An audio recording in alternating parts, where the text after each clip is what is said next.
جب زندگی میں 4 علامات ظاہر ہونے لگیں تو سمجھ لینا کہ بہت جلد اچھا وقت آنے والا ہے۔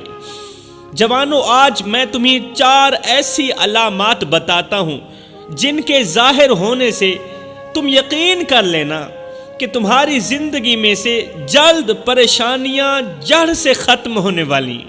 وہ 4 علامات بتانے سے پہلے جوانوں، ہر حال میں اللہ کو راضی کرنے کی کوشش کرو۔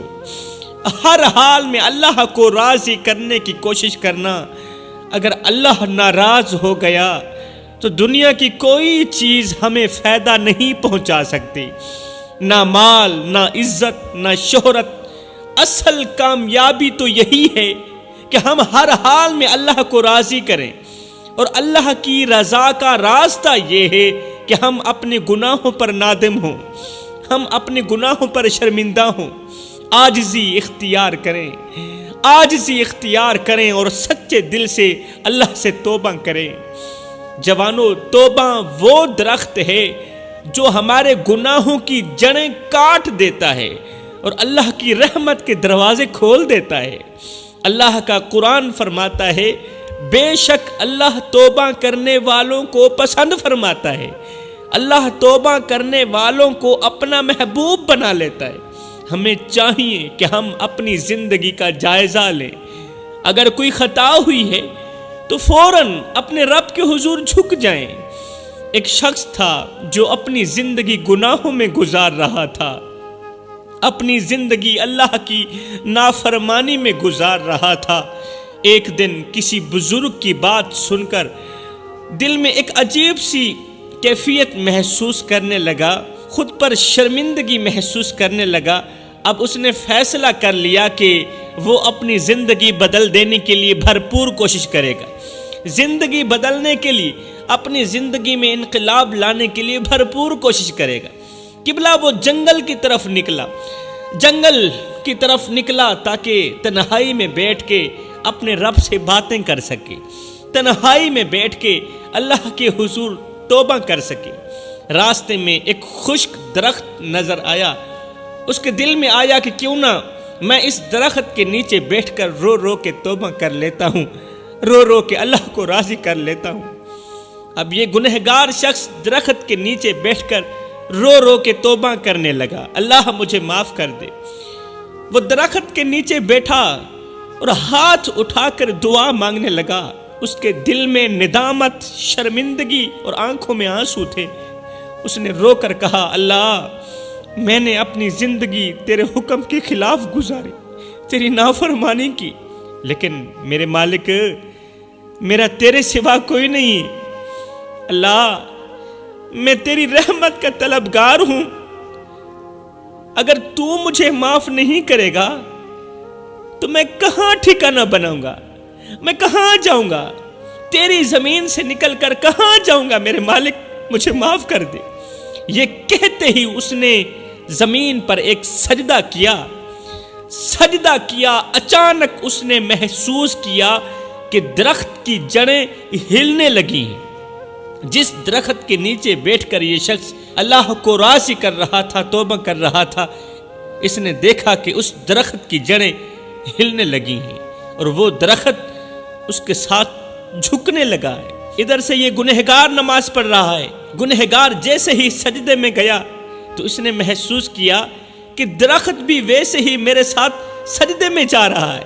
وہ درخت بھی اس شخص کے ساتھ جھکنے لگا۔ حیرت زدہ ہو کر وہ شخص کھڑا ہو گیا۔ یہ درخت زمین پر جھکا ہوا تھا، مکمل طور پر یہ درخت زمین پر جھک چکا تھا۔ ایسے لگ رہا تھا جیسے یہ اللہ کو سجدہ کر رہا ہو۔ حیران ہو کر بولا، یا اللہ، یہ میں کیا دیکھ رہا ہوں؟ غیب سے آواز آئی، اے میرے بندے، پوری کائنات، چرند پرند، انسان، حیوان، میں رب کے آگے جھکتے ہیں، یہاں تک کہ یہ درخت بھی مجھے سجدے کرتے ہیں۔ پوری کائنات میں یہ درخت بھی مجھے سجدے کرتے ہیں، ایک تو ہی تھا پوری کائنات میں جس نے میں رب کو بھلا دیا تھا۔ دیکھ، درخت بھی تیرے رب کو سجدے کرتے ہیں، مگر تو اپنے رب کو سجدہ نہیں کرتا۔ پوری کائنات میں ایک تو ہی تھا جس نے مجھے بھلا دیا تھا، جس نے مجھے کبھی یاد نہ کیا۔ اب اگر تو میرے دروازے پر آ بھی گیا ہے تو اے میرے بندے تجھے مبارک ہو، اب مجھے ہر چیز سے بڑھ کر پیارا ہی تو ہے، ہر چیز سے بڑھ کر تو مجھے محبوب ہے، تو مجھے پیارا ہے، اب تو میرا دوست ہے، اس لیے کہ اب تو توبہ کر چکا ہے۔ اے دوست، اگر اللہ کا قرب نصیب ہو جائے تو خشک دل بھی سیراب ہو جاتے ہیں اور ناممکن چیز بھی ممکن بن جاتی ہے۔ جوانو، ہر انسان کی زندگی میں مشکلات اور آزمائشیں ایسے آتی ہیں جیسے اچانک سمندر میں طوفان امڑ آتا ہو۔ ہم ذرا سی چوٹ کھاتے ہیں تو شکوے زبان پر لے آتے ہیں، لیکن حقیقت یہ ہے کہ آسانی نہ غریب کو نصیب ہے نہ امیر کو نصیب ہے، سکھ نہ کمزور کو میسر ہے نہ طاقتور کو میسر ہے۔ زندگی تو ایک میدان ہے جہاں ہر نفس کو آزمائشوں سے گزرنا ہی گزرنا ہے۔ کبھی سوچا ہے دنیا کے سب سے بڑے بادشاہوں کے تاج بھی اللہ کی طاقت کے آگے جھک گئے، ان کی طاقت میرے اللہ کے آگے جھک گئی۔ ہر علم والے کے اوپر ایک اور علم والا موجود ہے جوانو، ہر طاقتور کے اوپر ایک اور طاقت والا بیٹھا ہے جوانو۔ اللہ کا نظام ہی ایسا ہے کہ اللہ کسی کو آرام دے کر آزماتا ہے اور کسی کو مشکلات میں ڈال کر پرکھتا ہے۔ ہر مشکل اپنی حقیقت میں یہ پیغام دے رہی ہوتی ہے کہ اے بندے تھم جا، اے بندے رک جا، اے بندے اللہ کے حضور جھک جا اور اپنے رب کی طرف پلٹ آ۔ میرے بھائیوں، آزمائشوں میں گھبرا کر اللہ سے دور مت ہوں، دکھوں میں گھبرا کر اللہ سے دوری اختیار مت کریں، بلکہ یہی وہ لمحہ ہے جب اللہ تمہیں اپنی طرف بلاتا ہے۔ اگر آج تم مشکلات کے اندھیرے میں ہو تو یقین رکھو کہ ایک روشنی ہے جو تمہارے انتظار میں ہے۔ اللہ کی ذات پر توکل کرو، کیونکہ جب اللہ تمہارے ساتھ ہو تو دنیا کی کوئی طاقت تمہیں شکست نہیں دے سکتی۔ تمہاری زندگی میں جب 5 نشانیاں ظاہر ہونے لگیں تو پکا یقین کر لینا کہ تم پر اچھا وقت آنے والا ہے، اچھا وقت تمہارا انتظار کر رہا ہے۔ جب 4 نشانیاں ظاہر ہونے لگیں تو سمجھ لینا دکھ درد سب تم سے دور ہونے والے ہیں، مصیبتوں کی گھڑیاں ختم ہونے والی۔ حضرت سیدنا علی المرتضیٰ شیر خدا کرم اللہ وجہ الکریم سے پوچھا گیا کہ انسان کی زندگی میں دکھ درد کیوں آتے ہیں، انسان کی زندگی میں پریشانیاں کیوں آتی ہیں؟ فرمایا نیک انسان کے مقام کو بلند کرنے کے لیے آتی ہیں، جبکہ بدماش، سود خور، زنا کرنے والے، بہنوں کا حق مارنے والے، بہنوں کو والدین کی وراثت سے حصہ نہ دینے والے اور دین پر مذاق اڑانے والوں کے پاس دکھ درد، مصیبتیں، تکلیفیں، بیماریاں یہ آزمائش نہیں بلکہ عذاب بن کر آتی ہیں۔ اب بات کرتے ہیں وہ کون سی 4 علامات ہیں، وہ کون سی 4 نشانیاں ہیں جن سے انسان کو حوصلہ مل جاتا ہے کہ اب میری زندگی میں اچھا وقت آنے والا ہے، اب پریشانیاں دور ہونے والی ہیں۔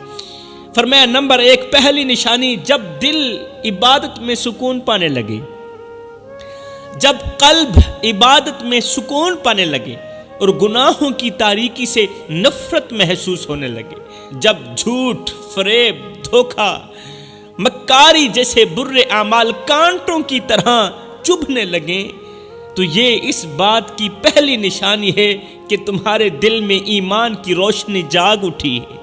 یہ وہ لمحہ ہے جب زندگی کی بہار قریب ہوتی ہے۔ یہ نشانی اس بات کی ہے کہ تمہاری دعائیں قبولیت کی دہلیز پر ہیں، قبولیت کے دروازے پر ہیں، تمہارے آنسو رحمت کے دروازے کھٹکھٹا رہے ہیں اور تمہیں پتہ ہی نہیں، اور تمہارے اعمال تمہیں ایک بہتر مقام کی طرف لے جا رہے ہیں، اچھے سے اچھے مقام کی طرف لے جا رہے ہیں۔ جب حرام سے نفرت ہونے لگے اور حلال کے نوالے سے محبت ہونے لگے تو یقین کر لینا اللہ تمہاری زندگی میں اچھا وقت لے کے آنے والا ہے۔ جب نماز جیسی عبادت میں سکون ملنے لگے، نماز جیسی عبادت میں دل کو سکون اور روح کو سرور ملنے لگے، جب اللہ کے حضور سر جھکانے میں، سجدہ کرنے میں لطف آنے لگے، جیسے ایک پرندہ دن بھر کی تھکن کے بعد اپنے گھونسلے میں سکون پاتا ہے، دن بھر کی تھکاوٹ کے بعد اپنے گھونسلے میں آرام پاتا ہے، ویسے ہی انسان کا دل سجدے میں اپنی اصل پناہ گاہ کو ڈھونڈ لیتا ہے۔ مثال کے طور پر جیسے ایک ویران زمین بارش کی پہلی بوند سے تر و تازہ ہو جاتی ہے، بنجر زمین، کھنڈرات زمین بارش کی پہلی بوندوں سے تر و تازہ ہو جاتی ہے، اسی طرح نماز کا لطف انسان کے دل کی ویرانی کو دور کر کے اسے ایمان کی خوشیوں سے مہکا دیتا ہے۔ جوانوں، کسی بستی میں ایک چرواہا رہتا تھا جو سارا دن اپنی بکریوں کے ساتھ جنگل میں رہتا۔ وہ ایک سادہ دل انسان تھا جسے دنیا کی چالاکیوں کا کچھ علم نہیں تھا، مگر اس کا دل اللہ کی محبت سے بھرپور تھا۔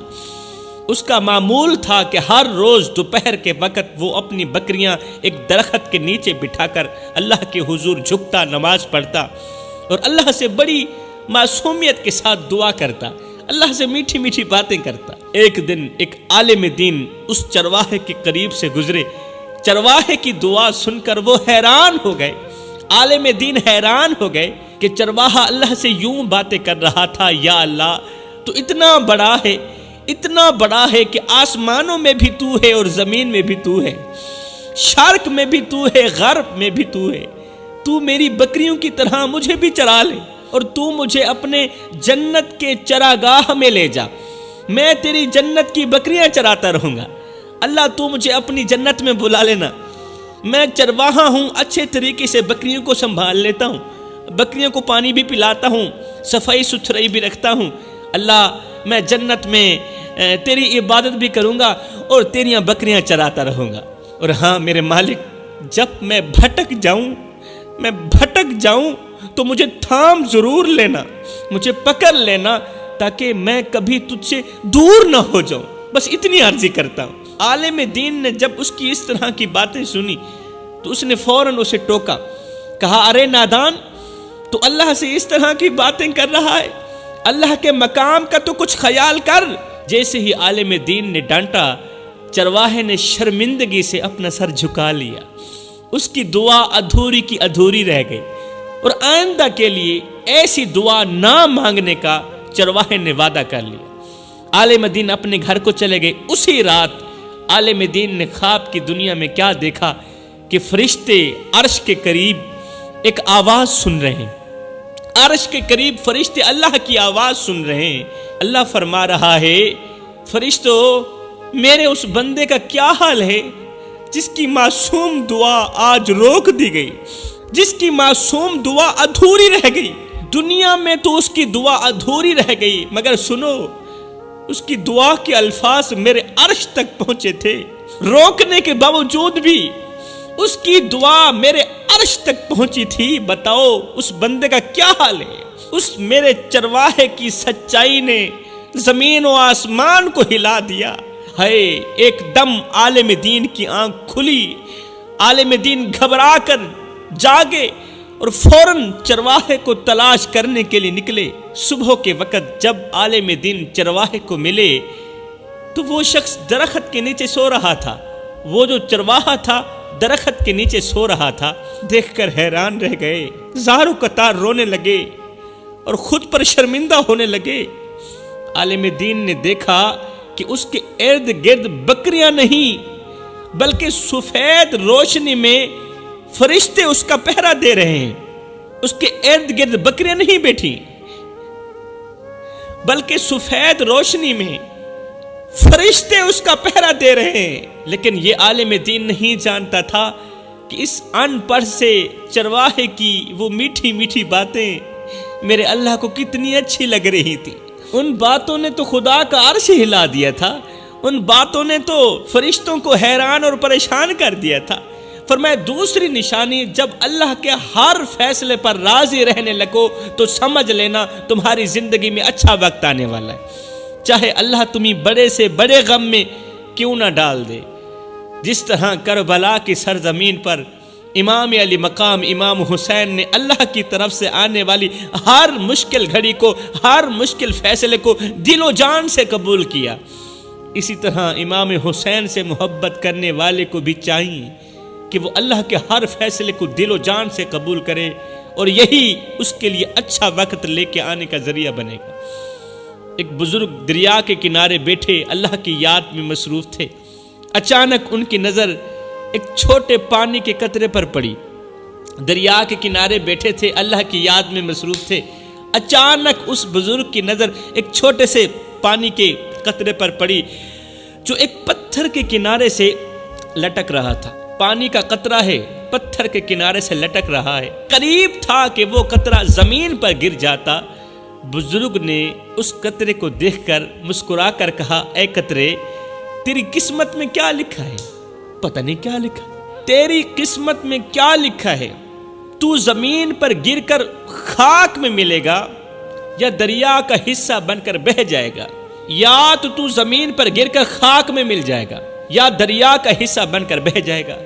اچانک ہوا کا جھونکا آیا، پانی کا قطرہ نیچے گرا، مگر حیرت کی بات یہ تھی کہ وہ قطرہ زمین پر گرنے کے بجائے ایک ننھے سے سیپی کے اندر جا گرا۔